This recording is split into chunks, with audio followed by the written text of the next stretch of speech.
Welcome to the 8.3 video on multiplying binomials. Our objective. I can multiply two binomials or a binomial by a trinomial, and we'll actually extend this a little bit further to actually multiply two polynomials. So key concepts: how do you multiply a binomial by another binomial? That's actually the focus of what we will look at more in depth in 8.4. And then how do you multiply two polynomials? So several ways you can find the product of two binomials or polynomials in general, and that's using either a model, specifically an area model, algebra, or tables. You can also use the distributive property to find the product of two binomials. So let's use the area model like we did last time. If you have a 2x plus 1 and an x plus 2, what you can do is make a box and kind of fill in the area by finding the respective components. So like x times x is x squared, x times 1 is x, and x times 1 is x. And so you can fill that out almost like a Punnett square. Remember to do it separately. You could also merge those two green boxes, the two ones, to be a 2, and x times 2 is 2x. That's kind of more the table method, which we'll look at in a second. And we can do the same thing for another set of x, and x times x is still x squared, and x times 1 is still x, and we have two copies of that.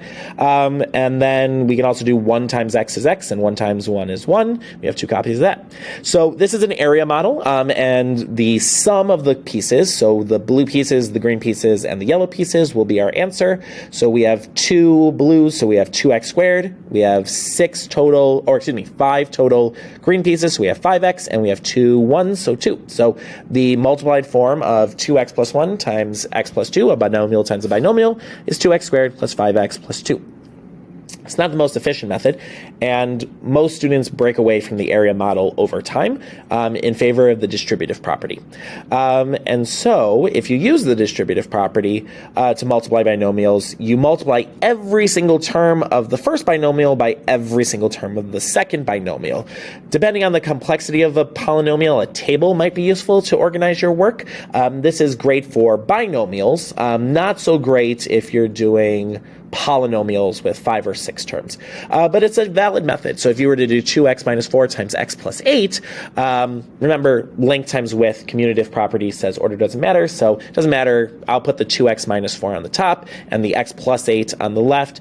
You'll notice on the left the plus sign is kind of on the divider between the first term and the second term, but for the 2x minus 4, I kept the negative with the 4 because it's very easy to lose track of negatives in a table method.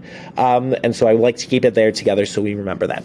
So from here, we're just going to multiply 2x times x is 2x squared. Negative 4 times x is negative 4x. 2x times 8 is 16x. And 8 times negative 4 is negative 32. So the product will be the sum of these components. So 2x squared plus 16x minus 4x minus 32. We got to combine like terms like always and put it in standard form. So 16x minus 4x gives us 12x. So 2x squared plus 12x minus 32 is your simplified form. For the one on the right, put the x plus 3 on the top and 3x minus 2 on the left. Again, I'm keeping the negative with the element to not lose track. 3x times x, 3x squared, 3x times 3, 9x, x times negative 2, negative 2x, and negative 2 times 3, negative 6. Put them all together in a sum in decreasing degree order. 3x squared plus 9x minus 2x minus 6. Combine your like terms. 3x squared plus 7x minus 6. Table method is, I would argue, probably more user-friendly than the area method, but they are very similar in nature.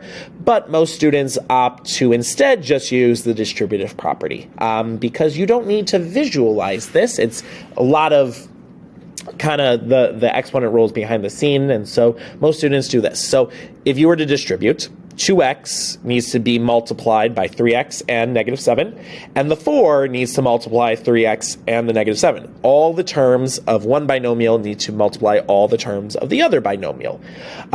So we can do this if you break it apart. 2x times 3x, 2x times negative 7, 4 times 3x, and 4 times negative 7. And we go ahead and simplify. 2x times 3x is 6x squared. 2x times negative 7 is negative 14x. 3x times 4 is 12. 12x, and 4 times negative 7 is negative 28. Combine your like terms, which are always going to be those middle two. We'll talk about that more in a second. And you get 6x squared plus 2x. Oh, excuse me, that should be minus 2x. Minus 28. Same thing for the right. Again, we're going to distribute the 3x and distribute the negative 6. 3x times 4x gives us 12x squared. You'll notice I skipped that step of showing the multiplication. You can probably do that in your head over time. So 3x times 4x is 12x squared. 3x times 3 is 9x. Negative 6 times 4x is negative 24x. And negative 6 times 3 is negative 18. Combine your like terms of 9 and negative 24x, giving us 12x squared minus 15x minus 18. Another option, which is a less preferred option, but it's really the same thing, is FOIL. FOIL is an acronym which stands for first, outside, inside, last.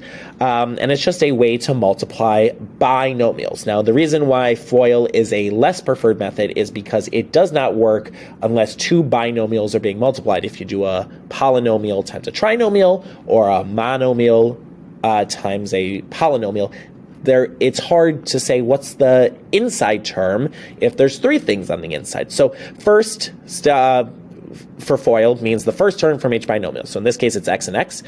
Outside, the O, is the first term, the x in the first binomial, and the last term, the 1 in the second binomial. The inside terms stand for I, and these are the second term in the first binomial, in this case 9, and the first term in the second binomial, in this case the x.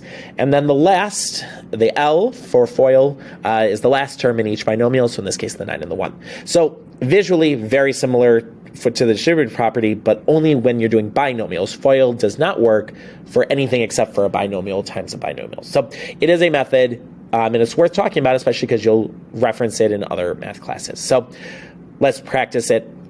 5x minus 3 times 2x plus 1. If we're going to do FOIL, our first would be 5x times 2x, or 10x squared.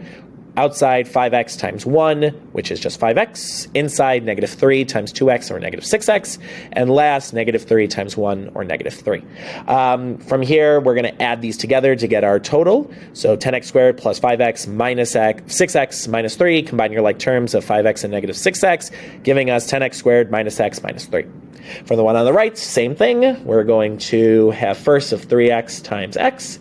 So 3x squared, outside 3x times 2, or 6x, inside negative 4 times x, negative 4x, and last negative 4 times 2, negative 8.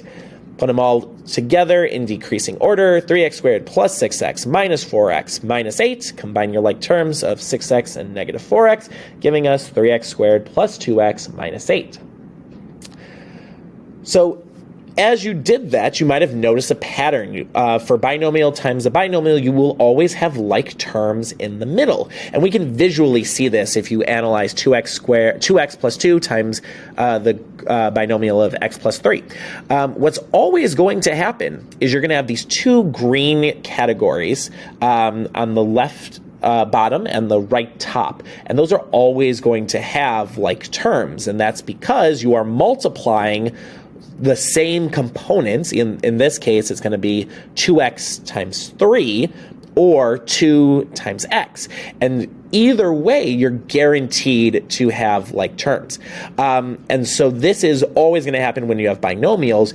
Your middle two terms will always be like terms that can be combined. And so you might, over time, figure out some patterns. So we can see this algebraically. 2x times 3 is 6x, 2 times x is 2x, and 6x plus 2x is 8x. And so you're always going to get this where it's the sum of those middle two terms. And we'll look at this more in depth in 8.4. So here are some problems for you to practice that pattern. Don't feel like you necessarily have to, though, but some problems and their respective answers.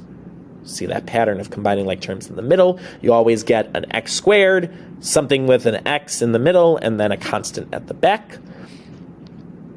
Well, what happens if you're not doing binomial times binomial? Well, I would suggest you just do the distributive property. So in this case, we're distributing 3x squared plus x minus 5 to 2x minus 7. So 3x squared needs to go to everything. We're going to have two multiplication problems there. X needs to go to everything, another 2 there, and then negative 5 needs to go, and so we'll have another set there. And so what happens is you get 3x squared times 2x, 3x squared times -7, and so on. And I'm not going to read it to you. You can see the patterns.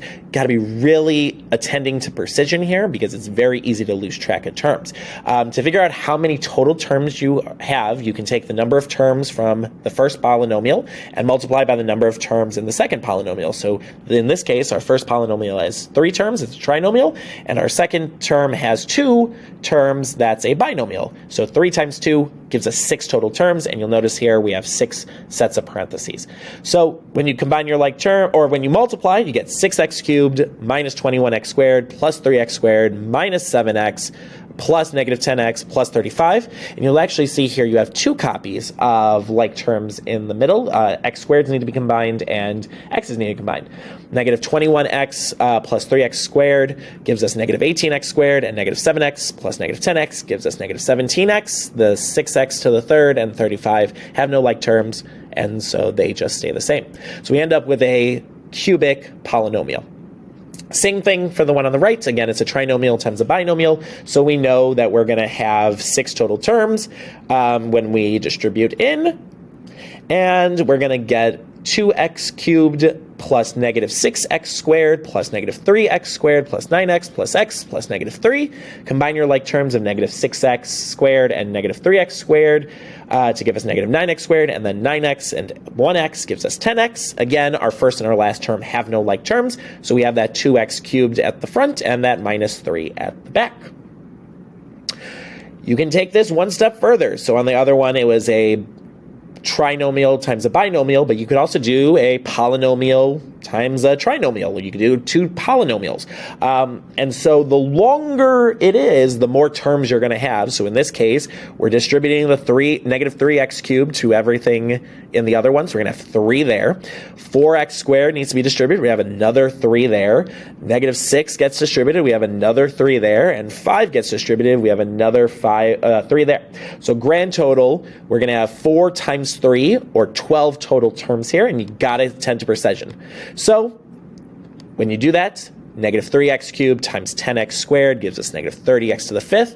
-3x cubed times -x gives us +3x to the 4th, and so on. I'm not going to walk you through every single one. It would take a long time, but you see what's going on. I would distribute the -3x cubed to everything, and that's our first 3 terms, and then move to the 4x squared and distribute that, and that's our next 3 terms. And doing that helps you keep track so you don't accidentally lose something in the shuffle. Once you're here, this is really like adding or subtracting polynomials. You got to combine your like terms. Make sure you have the same combo of variables raised to the same power for each respective variable. So bolded are like terms, underlines another set of like terms, italicized another set of like terms. And there's also x's. I ran out of formatting options, so that 66x minus 5x at the back needs to be combined. Again, first term and last term have no like terms because when doing standard form, that will always happen because you'll have the highest degree times the highest degree and the lowest degree times the lowest degree, and won't have anything to be combined. So -30x to the 5th stays there. We have 3x to the 4th and 40x to the 4th, so we get 43x to the 4th. And then we have 33x to the 3rd minus 4x to the 3rd minus 60x to the 3rd, giving us -31x to the 3rd. For our x squareds, we have -44x squared plus 6x squared plus 50x squared, giving us a grand total of just 12x squared, and then that 66x minus 5x gives us 61x, and -55 just sits at the back. So it's all the same skill. The question is, can you attend to precision and multiply or use another strategy appropriately when needed?